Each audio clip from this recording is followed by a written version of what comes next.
에스겔 20장에서는 에스겔을 찾아와 하나님의 뜻을 물으려 했던 유다 포로 공동체의 장로들을 향해서 하나님께서 완강히 묻는 것을 거부하시는 이유를 알려주셨습니다. 그리고 하나님께서는 심판을 통해 회복하시고 예배자로 세우신다 약속하여 주시었습니다. 그리고 남쪽 숲을 향해서 불의 비유로 예언하라고 하셨습니다. 그런데 이 이야기를 듣고 반응하는 이스라엘의 백성들의 태도는 참으로 한탄스럽습니다. 그들은 에스겔을 이해하기 어려운 말만 하는 자라고 비아냥거리고 조롱했습니다. 에스겔 20장 49절 말씀입니다. 내가 이르되 아하 주 여호와여 그들이 나를 가리켜 말하기를 그는 비유로 말하는 자가 아니냐 하나이다 하니라.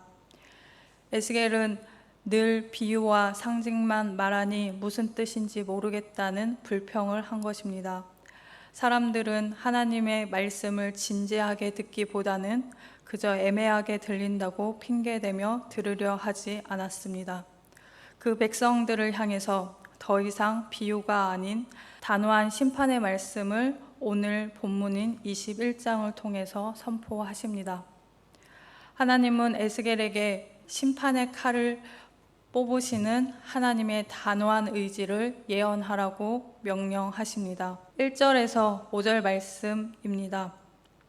또 여호와의 말씀이 내게 임하여 이르시되 인자야 너는 얼굴을 예루살렘으로 향하며 성소를 향하여 소리내어 이스라엘 땅에게 예언하라. 이스라엘 땅에게 이르기를 여호와의 말씀이 내가 너를 대적하여 내 칼을 칼집에서 빼어 의인과 악인을 내게서 끊을지라. 내가 의인과 악인을 내게서 끊을 터이므로 내 칼을 칼집에서 빼어 모든 육체를 남에서 북까지 치리니 모든 육체는 나 여호와가 내 칼을 칼집에서 빼낸 줄을 알지라. 칼이 다시 꽂히지 아니하리라 하셨다 하라. 3절에서 하나님은 이미 칼을 뽑으셨다고 말씀하시며 5절에서는 그 칼을 다시 칼집에 넣지 않겠다고 선언하십니다. 성경에서 칼은 종종 하나님의 심판을 상징하는 것으로 칼을 빼들었다는 것은 단순히 위협하는 것이 아니라 행동을 취하기로 확고하게 결정했다는 것을 의미합니다. 다시 칼을 칼집에 넣지 않겠다고 말씀하시는 것은 더 이상 돌이킬 수 없는, 되돌릴 수 없는 심판의 시작을 알리는 것입니다. 4절에서 내가 의인과 악인을 내게서 끊을 터이므로 내 칼을 칼집에서 빼어 모든 육체를 남에서 북까지 치리니 라고 말씀하십니다. 심판의 칼이 죄 없는 의인에게까지 임할 것임을 이야기하십니다. 이스라엘은 단순히 개개인의 죄에 대한 벌을 넘어 공동체 전체가 죄악으로 물들었기 때문에 모두가 그 죄의 결과를 함께 짊어져야 한다는 것을 말씀하십니다. 하나님의 공의는 이스라엘의 뿌리 깊은 죄악을 더 이상 용납할 수 없게 된 것입니다. 이것은 하나님께서 경고를 가볍게 여기는 백성들에게 그분이 말씀하신 대로 반드시 행하시는 신실하고 단호한 분이심을 보여줍니다. 하나님의 말씀은 농담이 될 수 없고 그분의 진노는 반드시 실행됩니다. 이 단호한 심판 속에 하나님의 마음이 담겨 있습니다. 그것은 바로 슬픔입니다. 6절에서 7절 말씀입니다. 인자야 탄식하되 너는 허리가 끊어지듯 탄식하라. 그들의 목전에서 슬피 탄식하라. 그들이 내게 묻기를 내가 어찌하여 탄식하느냐 하거든 대답하기를 재앙이 다가오는 소문 때문이니 각 마음이 녹으며 모든 손이 약하여지며 각 영이 쇠하며 모든 무릎이 물과 같이 약해지리라. 보라 재앙이 오나니 반드시 이루어지리라. 주 여호와의 말씀이니라 하라. 하나님은 에스겔에게 탄식하라고 명령하십니다. 에스겔은 하나님의 아픔을 자기 몸으로 느끼며 울부짖는 하나님의 대리자로 역할을 감당해야 했는데, 그 탄식의 정도는 허리가 부서진 것처럼 괴롭게 탄식하며 쓰라린 신음소리를 내야 했습니다. 그가 탄식해야 하는 자리는 그들의 목전에서, 즉 모든 육체가 보는 앞에서 해야 했습니다. 허리가 끊어지듯 탄식한다는 표현은 슬퍼하는 것을 넘어서 뭔가 마음이 찢어지는 듯한 극심한 고통과 피해를 나타내는 것으로서 마치 자녀가 죄악의 길로 달려가 멸망하는 것을 보아야 하는 부모의 마음과 같습니다.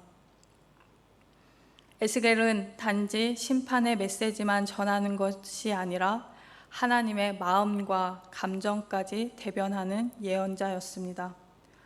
또한 에스겔의 탄식은 단순한 감정 표현이 아니라 다가올 재앙의 확실성과 무게를 나타냅니다. 에스겔의 탄식을 본 백성들이 왜 우느냐고 물으면 에스겔은 재앙이 다가오기 때문이라고 대답해야 했습니다. 이것은 예언이 단순한 경고가 아니라 반드시 일어날 현실임을 보여주는 상징적인 행위였습니다. 우리는 흔히 하나님의 심판을 생각할 때 무서운 심판자이신 하나님만 떠올릴 때가 많습니다. 그러나 에스겔 21장은 심판을 내리시는 하나님의 마음속에 깊은 슬픔과 고통이 함께하고 있음을 보여줍니다. 하나님은 심판을 기뻐하시는 분이 아니십니다. 이스라엘 백성이 돌아오지 않아 어쩔 수 없이 심판을 내리셔야 하는 그분의 아픈 마음이 에스겔의 탄식 속에 담겨 있는 것입니다.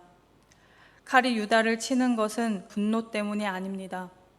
하나님의 분노는 그들이 끝없는 우상 숭배와 불순종이 더는 덮을 수 없는 지경에 이르렀기 때문에 행해지는 거룩한 반응입니다.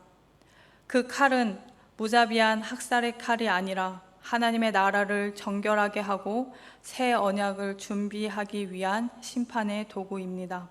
에스겔의 슬픈 탄식이 이제 심판의 칼날이 번개처럼 번쩍이는 무서운 노래, 칼의 노래로 이어집니다. 하나님께서 백성들의 죄로 인해 마침내 칼집에서 뽑힌 하나님의 칼, 그 칼의 정체성과 목적을 노래 형식으로 선포하게 하셨습니다. 에스겔서 21장 9절에서 21절은 시의 형식을 갖추고 있습니다. 칼의 노래라 제목하며 히브리 시가의 특징을 가지고 있습니다. 이 부분의 내용이 시적이라는 것을 넘어서 예언의 메시지를 더욱 강렬하고 기억에 남게 전달하기 위해 시의 형식적 특징을 활용하고 있는 것입니다. 9절에서 11절입니다. 인자야, 너는 예언하여 여호와의 말씀을 이같이 말하라. 칼이여, 칼이여, 날카롭고도 빛나도다. 그 칼이 날카로움은 죽임을 위함이요 빛남은 번개같이 되기 위함이니 우리가 즐거워하겠느냐. 내 아들의 규가 모든 나무를 업신 여기는도다. 그 칼을 손에 잡아 쓸만하도록 빛나게 하되 죽이는 자의 손에 넘기기 위하여 날카롭고도 빛나게 하였도다 하셨다 하라. 이 부분은 하나님께서 예언자 에스겔에게 칼이 어떻게 심판의 도구가 될 것인지에 대해서 선포하도록 명령하시는 장면입니다. 이 노래는 칼의 날카로움, 빛남, 그리고 살육을 위한 목적을 강조하고 하나님의 진노와 심판의 무서움을 나타냅니다. 칼의 노래를 통해 칼이 하나님의 의지와 계획을 실행하는 도구임을 시적으로 강조하였습니다.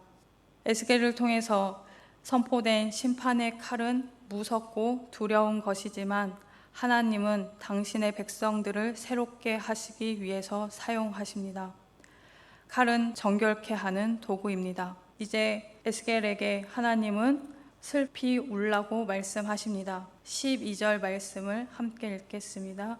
인자야 너는 부르짖어 슬피 울지어다. 이것이 내 백성에게 임하여 이스라엘 모든 고관에게 임함이로다. 그들과 내 백성이 함께 칼에 넘긴 바 되었으니 너는 내 넓적다리를 칠지어다. 하나님의 칼날이 이제 이스라엘 백성 모든 고관에게 그리고 백성들에게 임하게 될 것입니다. 하나님의 심판의 도구로 칼을 사용하십니다. 그 칼의 심판은 이제 이스라엘 백성들 앞에 놓여 있습니다. 하나님이 말씀하시는 칼의 비유는 그냥 비유로 끝나는 것이 아니라 이제 곧 다가올 현실적인 문제입니다. 우리가 앞으로 함께 나눌 19절 이하에서 이제 그 모습을 정확히 나타내십니다. 하나님의 말씀을 가볍게 여겼던 이스라엘 백성들 앞에 심판은 현실이 되었습니다. 하나님은 무수히 회개하고 돌아올 수 있도록 이야기해 주셨고 예언해 주셨고 에스겔을 통하여서 행동의 예언으로 그 이야기를 하나님의 의지와 계획을 나타내셨습니다. 그럼에도 그들은 하나님의 말씀을 가볍게 여겼고 무시했고 조롱했습니다. 그 결과가 심판이었습니다. 우리도 우리 안에 혹여나 하나님의 말씀을 가볍게 여기고 있는 것은 아닌지 되돌아보시기 바랍니다. 하나님의 심판은 언제 우리 앞에 나타날지 모릅니다.